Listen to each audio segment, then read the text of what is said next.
the Foreign Office and to Pakistan for your first visit to Pakistan. And by the way, this is the first visit of the Foreign Minister out of Spain since he's taken over as Foreign Minister. Because of the COVID conditions, he couldn't travel anywhere. So we are so happy to receive you in Islamabad. And particularly in a year that we are celebrating 70 years of our diplomatic relations. So I hope this is the beginning of many more visits to come in the years and the days ahead. As the spokesperson has said, we've enjoyed excellent bilateral relations, and this visit reflects a number of things. One, it reflects the desire of both sides to further our cooperation in matters of peace and security and stability. It's a desire to have close consultations on the evolving Afghan situation, and an opportunity that we wanted to avail to peep into our bilateral relations, and we did that. I briefed the Foreign Minister on my assessment of the Afghan situation, and I've shared with him that in the last 3 weeks I've had 24 interactions with different foreign ministers. In the last 3 weeks we've had 6 visits. No, he's the 6th foreign minister. You're the 6th foreign minister since the 15th of August to visit Islamabad. And I have visited 4 countries within the region trying to coordinate our approach on Afghanistan.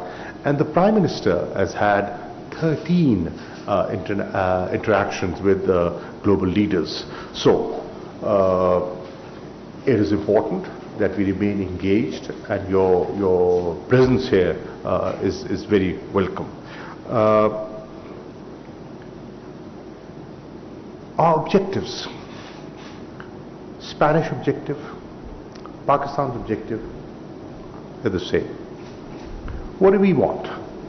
We want peace, we want stability in Afghanistan, we want a stable, we want a prosperous Afghanistan.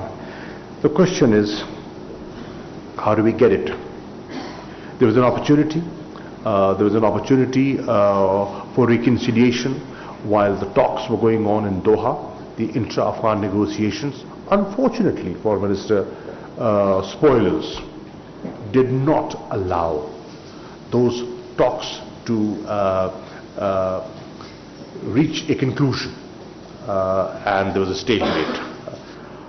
If there had been some progress there, things would have been a lot calmer today, and you would have been much more at ease.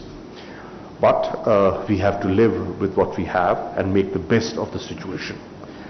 There is a new reality in Afghanistan. The world must recognize that new reality, and in our view, engage with that new reality. And weigh your options. What is the best way forward? In my view, the best way forward is international engagement as opposed to international isolation. Isolation will have consequences that we do not want. They will not be helpful for Afghanistan. They will not be helpful for the region, and eventually not be helpful for you. So we've got to adopt a new approach. The approach of intimidation, the approach of pressure, coercion has not worked. Let's accept that. And if that is correct, then we need to have a new approach. And that approach is incentivize positive outcomes. If there is a positive gesture in line with your thinking, for example, one of the the 5 benchmarks announced by the High Representative after your meeting on Thursday and Friday that you had of the Council of Ministers, one of your objectives was safe passage. And yesterday, you actually saw safe passage take place. There was a flight out of Kabul to Doha. Now, that is in sync with what the Europeans had demanded. And if that is so, be positive and encourage them to stay on course. You know, this is what the international community expects. You've done that, well done. And we want to see more of that. So that is the approach, at least, that Pakistan and as a friend, I would recommend. Having said that, I also wanted to share with you that we have you know, an interest in peace and ending the war, and that's your that should be your objective as well. In order to do that, what we need to focus on immediately is the humanitarian crisis. We have to chip in, and I'm happy to learn from you that there is conference in Geneva, you mentioned, on that very subject, on how international players can contribute in averting the humanitarian crisis and generating funds for the people of Afghanistan. That's good news. Pakistan is contributing in our own little way. One of our aircrafts landed in Kabul yesterday with supplies of food and medicines. We will continue to do that through air and through land routes, and the international community should also do their bit. Economic collapse of Afghanistan will not suit anyone. It will not suit the region, it will not suit Afghans, and we must take steps to avert that. One of the ways is availability of resources, promoting activity, economic activity. And I suggested yesterday, along with the Qatari Foreign Minister, and I have suggested this to the Spanish Foreign Minister, that freezing of funds, Afghan funds, is not helpful. Please revisit that decision and see that if you're making an effort for humanitarian assistance, there is reasoning and there's logic behind that. And I think there is logic and reasoning behind unfreezing funds. Do consider that. We've discussed our bilateral relations, and I thank the Foreign Minister for the support Pakistan has received on the GSP Plus issue. They have been consistent, they have been supportive, and we expect them to continue supporting Pakistan as the review progress is undergoing. On FATF, I have informed and I've briefed the Foreign Minister on the steps Pakistan, the concrete and verifiable steps Pakistan has taken vis-a-vis implementation of the obligations that we had committed to. I've also asked the Foreign Minister to look at the opportunity, an early opportunity, for convening the 5th round of the annual bilateral consultations. That's a good mechanism, and we should use that mechanism to further our bilateral relations. On economic matters, we've had a discussion that, as the spokesman said, Spain is our 3rd largest trading partner within Europe, and there are great opportunities, and I shared areas, sectors in which there are good prospects and incentives given by Pakistan for Spanish investments into Pakistan. And finally, the travel advisory. Many countries have revisited travel advisories, and I would urge Spain to do so because of the changed security environment within Pakistan. Thank you, Foreign Minister. Thank you for your visit. Thank you very much, Minister, for the quality and the warmth of your greeting, and for your readiness to allow me to be here today. It was with very soon notice that I told you that I wanted to pay a visit here to Pakistan, and immediately you said yes. and that shows your attitude and the good shape and quality of our relationship. Especially this year, in which we are celebrating the 70th anniversary of the establishing of diplomatic relations. Spain was among one of the first countries in the world to recognize the Pakistani independence, and this is an excellent opportunity, this visit here today, to re-energize, to relaunch with even more strength that bilateral relationship. As the Minister said, we agreed that the bilateral consultations, the last time was 2018, must take place this year, and we are going to do it very quickly, hopefully in Madrid, if possible, and I hope to host you, Minister, as soon as possible in Madrid and in Brussels. You are a very important partner for Spain, and you are a very important partner for European Union. In the last Foreign Council of Ministers of Foreign Affairs in European Union, we all recognize the importance of Pakistan for the stability of this region. The reality of Pakistan is well known for me, even before coming for this first visit here to Pakistan, because there are more than 100,000 Pakistanis that live in Spain, that contribute to the strength and the well-being and the economy of Spain, and we are very happy to have them there. They are ambassadors of your country in mind, and I imagine that when they come back here to Pakistan, they are also ambassadors of Spain here in Pakistan. We have talked about the GSP Plus scheme, in which Pakistan is by far the main partner for European Union, and the way to improve our economic relationship and to foster export from Pakistan to European Union and from European Union to Pakistan. We discussed also about tourism. Spain is the host country since the 70s, since its creation of the World Tourist Organization, and I had the chance to explain the Minister the new premises that will be the premises of the future of the organization in Madrid, that will be built and finished in the next few years, and which will be investing over 100 million euros. And of course, we discussed the situation of the region, Afghanistan. I will be visiting many of the countries of the region, and Pakistan is the first one. We acknowledge the knowledge, the leverage that Pakistan has on Afghanistan. So we exchanged views, I took advice, and I asked a few questions to the Minister. We both want the same thing: stability for Afghanistan, peace for Afghanistan, no spillover of the crisis to the region. We want humanitarian assistance to reach the people of Afghanistan, and we hope that that will be possible. But in order to do that, conditions must be met as well.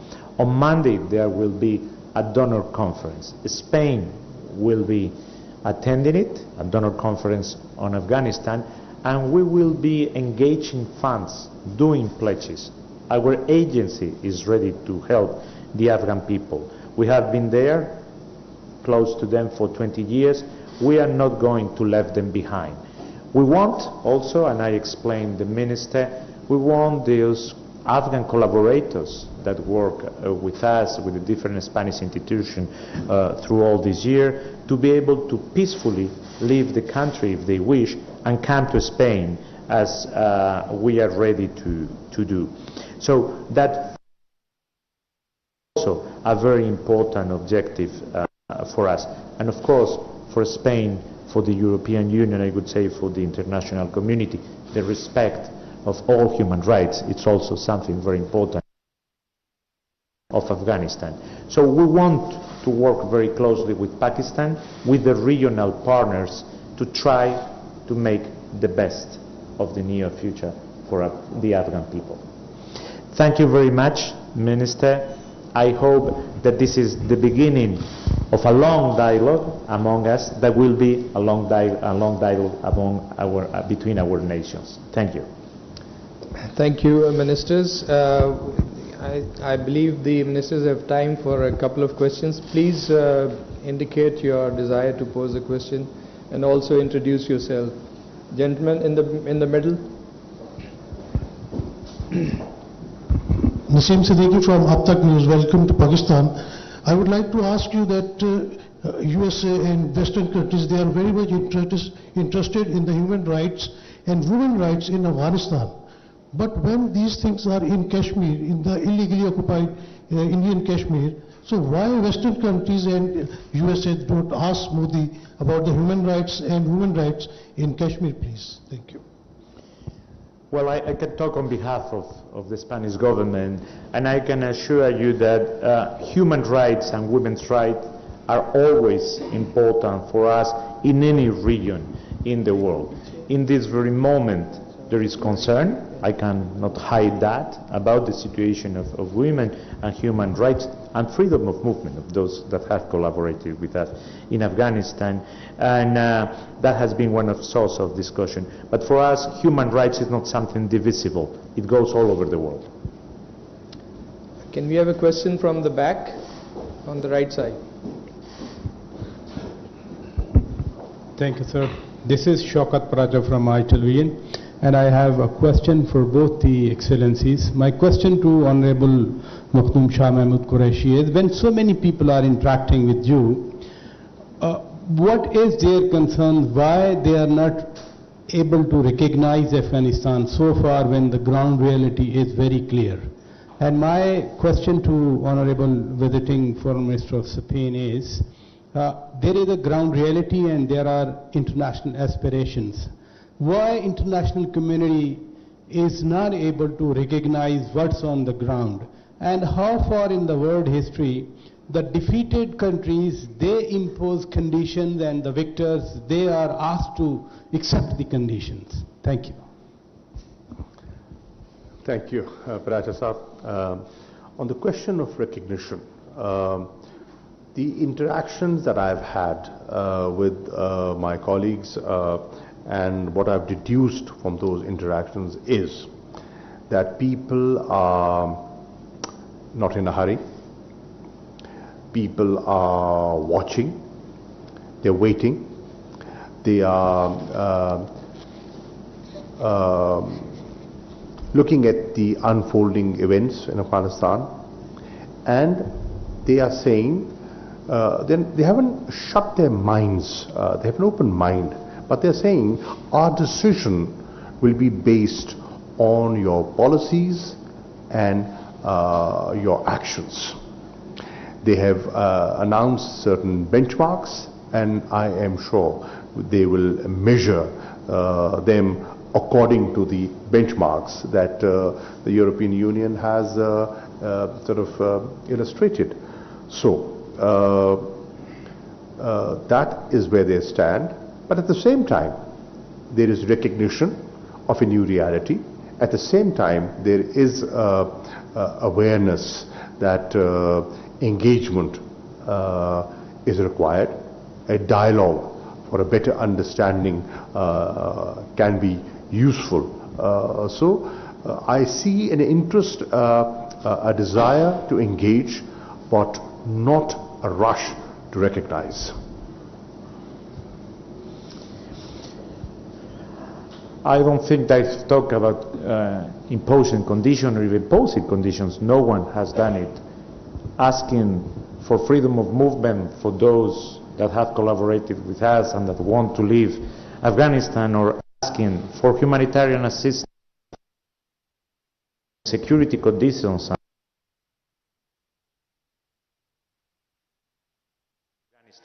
are not imposing condition. It's something normal. There is nothing outrageous. It's just setting a framework in which we can have operational contact and be able to work with humanitarian assistance and getting those collaborators out. The question from the right. Excellency, this is Zaid Farooq Malik, editor of the Daily Metro Watch. As you note that the Taliban have announced their arms bearers and they are going to take oath on the day on 9/11. your comments on that, and how can one country can ask to the World Bank and the IMF and the other institutions to seize the Afghan money?